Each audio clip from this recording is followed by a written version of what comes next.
자그마치 40조 원에 이른다고 합니다. 이재용 회장과 그 가족들이 내야 될 상속세가 자그마치 11조 원에 이른다고 합니다. 모네의 수련 연작, 피카소의 연인 도라마르의 초상, 샤갈의 신랑 신부의 꽃다발, 이중섭의 황소, 박수근의 나무와 두 여인, 앤디 워홀의 초상화 시리즈와 지금 제가 말씀드린 것은 미술관이 아니라 고 삼성 이건희 회장의 컬렉션 목록입니다. 작년 10월이죠. 안타깝게도 고 삼성 이건희 회장의 부고 소식을 우리가 접하게 되었는데요. 그 후로부터 여러 가지 언론을 통해서 흘러나오는 것이 바로 삼성의 상속세에 관련된 이야기였습니다. 삼성전자를 실제적으로 지배하고 있는 이재용 회장과 그 가족들이 내야 될 상속세가 자그마치 11조 원에 이른다고 합니다. 근데 삼성에서 이 11조 원을 납부하기 위해서 여러 가지 방안을 준비하고 있는데 그 중에 한 가지가 바로 이건희 회장이 소유했던 예술품, 작품들을 팔아서 이 상속세의 일부분을 보충한다는 계획이 있습니다. 오늘은 미술품으로 상속세를 납품하려고 하는 그 사건에 대해서 한번 다뤄보도록 하겠습니다. 장단꾸러기 삼형제의 아빠, 프랑스의 파리에 살고 있는 파리 삼촌은 여러분에게 유럽 문화를 쉽게 알려드리는 친구가 되겠습니다. 구독, 좋아요 눌러주세요. 지금 이게 놀라운 게 이건희 회장이 소유했던 예술품 가격은 2, 3조 원이 훌쩍 넘어갈 거라는 이야기들이 많이 나옵니다. 조금 전에 이야기했던 모네의 수련이랑 피카소의 연인 도라마르의 초상 같은 경우에는 한 점당 1,000억 원이 넘는 정도로 어마어마한 가치를 자랑하고 있는데요. 이런 작품들이 몇십 점에 이른다고 합니다. 이건희 회장님께서 살아계실 때 한 명의 천재가 수만 명을 먹여 살린다라는 그런 지론으로 가장 뛰어난 작가들을 위주로, 특히나 예술사에서 중요한 역할을 했던 예술가들을 위주로 작품을 컬렉션을 하셨다고 하네요. 돈만 있다고 이런 컬렉션을 할 수 있는 것이 아니고 당시에 미술계에서 굉장히 중요한 입지를 갖고 있었다고 합니다. 왜냐하면 작품을 깎질 않았대요. 좋은 그림을 가져오면 제값 주고 사는 거죠. 그랬더니 많은 큐레이터들이나 갤러리스트들이 좋은 작품만 나타나면 이건희 회장한테 가는 겁니다. 작품을 제값을 그대로 받으니까 갤러리들이 이건희 회장한테 제품을 팔게 되어서 지금과 같은 컬렉션을 꾸릴 수 있게 된 거죠. 당시에는 이 금액이 아니었고요. 지금보다는 훨씬 더 저렴한, 그래도 비쌌겠지만 작품을 본격적으로 수집하던 1980년대, 90년대 이후로 작품의 가격은 50배에서 100배가량 올랐다고 합니다. 18, 19세기부터 예술작품은 슈퍼 리치들에게 재산 증식과 상속의 목적으로 이용되는 고전적인 방법이었는데 이번 삼성가의 컬렉션은 우리에게 조금 남다른 의미가 있는 것이 이 작품들을 팔기로 마음을 먹었다 그러면 돈이 있다고 해서 살 수 있는 것도 아닙니다. 워낙 많은 사람들이 경쟁이 붙을 거기 때문에 다시 대한민국으로 작품이 돌아오지 않고 어떻게 보면 국가의 부가 해외로 유출될 수 있는, 국가의 부라는 것은 여러 가지가 있을 수 있는데 그 중에 또 예술적인 가치가 굉장히 큰 부 중에 하나이지 않을까요? 파리를 예를 들어볼까요? 파리에서는 루브르 박물관에 모나리자라는 그림이 있습니다.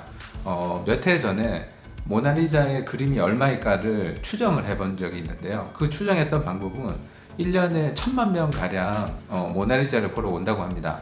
그럼 그 1,000만 명을 한 20년 정도의 방문객 수를 곱하고 또 여러 가지 가치를 더해서 추정한 가격이 자그마치 40조 원에 이른다고 합니다. 그림 한 점이 가질 수 있는 가치치고는 가장 비싼 가격인데요. 지금 이건희 회장님께서 소유하셨던 컬렉션한 이 작품들의 지금의 가치로는 3조 원이지만 앞으로는 이 가치가 더 오를 수가 있습니다. 일본에서는 반고흐의 작품이나 모네의 작품 몇 점을 갖고도 박물관을 세울 정도로 현대미술의 가치를 아는 사람들은 이번 삼성가의 컬렉션 이것으로 박물관을 지으면 어떨까 하는 그런 의견들이 많이 나오고 있습니다. 저도 유럽에 살면서 여행을 많이 다녀보면 니스에 가보면 샤갈이나 마티스 박물관이 있습니다. 또한 파리에도 피카소 박물관, 로댕 박물관 등이 있는데요. 이 박물관들의 공통점이 뭐냐면 상속을 받았던 자식들이 상속세 대신 작품으로 현물 납부하는 방식으로 인해서 지어진 미술관들입니다. 현물 납부란 그 작품의 가치를 정부에서 세금만큼 인정을 해주고요. 대신 작품으로 받는 거죠. 또한 정부에서는 미술관을 세울 수 있도록 땅과 건물을 제공을 하여 그곳에 미술관을 짓고 많은 지원을 해주죠. 프랑스는 예술품의 국외 반출을 막기 위해서 1968년 상속세는 물론 증여세, 부유세 등도 문화재와 미술품 등으로 현물 납부가 가능한 제도를 만들었고요. 미술품 현물 납부는 세금을 대신해 고가의 예술품을 납부하는 방식을 이야기합니다.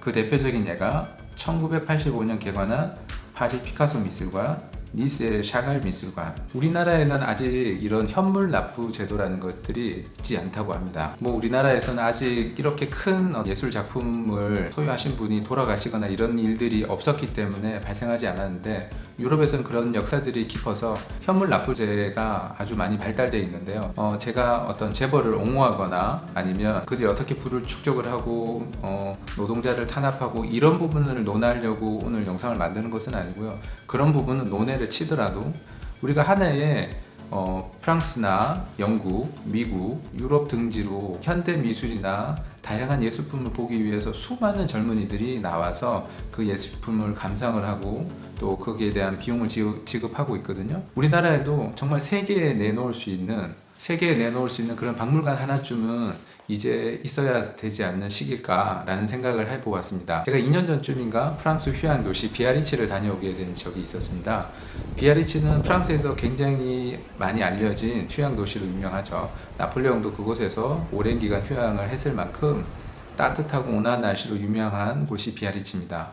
거기서 2시간만 차를 타고 달리면 스페인이 나오는데, 스페인의 빌바오라는 도시가 나옵니다. 이 빌바오라는 도시는 산업혁명 이후로 조선업으로 굉장히 호황을 이룬 공업도시였습니다. 그래서 조선업이 굉장히 흥한 그런 도시였는데 1980년대 이후에 이 도시는 점점 쇠퇴해가죠. 스페인 조선업이 일본과 한국의 경쟁에서 밀리면서 이 빌바오라는 도시는 점점 폐허가 돼가고 사람들이 찾지 않는 도시가 돼가고 있었습니다. 그러던 중 이 빌바오에서는 뉴욕에 있는 구겐하임 박물관을 빌바오에 유치하게 됩니다. 1997년 빌바오의 구겐하임 미술관은 개관을 하게 됩니다. 그 전까지 이 도시는 죽어가는 도시였는데 미술관이 지어지고 난 이후로 도시는 다시 살아나고 생기가 있어지고 주변에서 젊은 사람들이 모이고 이 구겐하임 미술관을 중심으로 많은 프로젝트가 실행이 되어서 지금도 도시 재생 산업을 일컫는 말을 빌바오 효과라고 이를 만큼 이 빌바오는 도시 재생의 표본적인 역할을 하고 있습니다. 저도 그런 이유 때문에 시간을 내서 이 빌바오를 다녀왔었는데요. 이 구겐하임 미술관은 빌바오 전체를 밝히는 등불과 같은 느낌이 들었었습니다. 제가 왜 이 빌바오 이야기를 이 삼성전자 상속 이야기에 함께 하냐면요. 우리나라에도 지금 강원도 탄광촌이라든지 아니면 대우자동차 공장, 쌍용자동차 공장이 철수한 그런 서해안 지역에 많은 도시들이 힘들어하는 곳들이 있습니다. 정치권과 시민단체가 힘을 합쳐서 그런 프로젝트를 세워보는 것들도 참 의미가 있을 것 같습니다. 우리나라에 빌바오 효과를 낼 수 있는, 저는 전문가는 아니지만 지금 삼성에서 소장한 예술 작품들을 보면 절대 구겐하임 박물관에 뒤처지지 않는 훌륭한 작품들을 많이 보유하고 있습니다.